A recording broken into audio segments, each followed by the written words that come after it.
Big boss Telugu season 8 ప్రారంభానికి ముహూర్తం దగ్గర పడుతుంది. ఇప్పటికే 7 సీజన్లను సక్సెస్ఫుల్ గా కంప్లీట్ చేసుకున్న బిగ్ బాస్ సెప్టెంబర్ 1 నుంచి మరో కొత్త సీజన్ తో మన ముందుకు రాబోతుంది. ఇప్పటికే కంటెస్టెంట్స్ ఎంపిక దాదాపు ఓ కొలిక్కి వచ్చిందని, లిస్ట్ లో ఉన్న వారందరికీ ఫోన్లు వెళ్లాయని సమాచారం. మరోవైపు కంటెస్టెంట్స్ కి సంబంధించి సోషల్ మీడియాలో వివిధ రకాల వార్తలు వస్తున్నాయి. కంటెస్టెంట్ల లిస్ట్ పూర్తిగా మారిపోయిందని, చాలా మంది ఈ షో నుంచి తప్పుకున్నారని ప్రచారం జరుగుతుంది. అదే సమయంలో ఎవరు ఊహించని కంటెస్టెంట్స్ ఈసారి హౌస్ లోకి రానున్నారని వార్తలు వినిపిస్తున్నాయి. కాగా అక్కినేని నాగార్జున హోస్ట్ గా చేస్తున్న బిగ్ బాస్ తెలుగు సీజన్ 8 లోకి మరో కంటెస్టెంట్ గా ఆర్జే శేఖర్ భాష ఆల్మోస్ట్ కన్ఫర్మ్ అయినట్లు తెలుస్తుంది. అతని ఎంపికకు సంబంధించి బుధవారం ఏవీ షూట్ చేయనున్నారని సామాజిక మాధ్యమాల్లో ప్రచారం జరుగుతుంది. రాజ్ తరుణ్ లావణ్యల ప్రేమ వ్యవహారంలో శేఖర్ భాష పేరు ప్రముఖంగా వినిపించింది. దీనికి ముందు కొన్ని మ్యాజిక్ ఛానల్స్ లో కూడా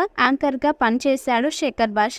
అలాగే ఆర్జే గాను సత్తా చాటాడు. ఇక రాజ్ తరుణ్ పై లావణ్యవన్నీ తప్పుడు ఆరోపణలంటూ నిరూపించేందుకు అతను పెద్ద యుద్ధమే చేశాడు. సోషల్ మీడియాలో వరుసగా ఇంటర్వ్యూలు ఇచ్చి బాగా వార్తల్లో నిలిచాడు. ఆ మధ్యన లావణ్య సంబంధికులు తనపై దాడి చేశారంటూ ఆసుపత్రిలో కూడా కనిపించాడు. ఇక శేఖర్ భాషతో పాటు బిగ్ బాస్ హౌస్ లోకి ఎంట్రీ ఇచ్చే పలువురు సెలబ్రిటీల పేర్లు దాదాపు కన్ఫర్మ్ అయ్యాయని సమాచారం. ఇందులో anchor Vishnupriya, dancer heroine Vismayishri, Reethu Chowdary పేర్లు దాదాపుగా ఫిక్స్ అయ్యాయట.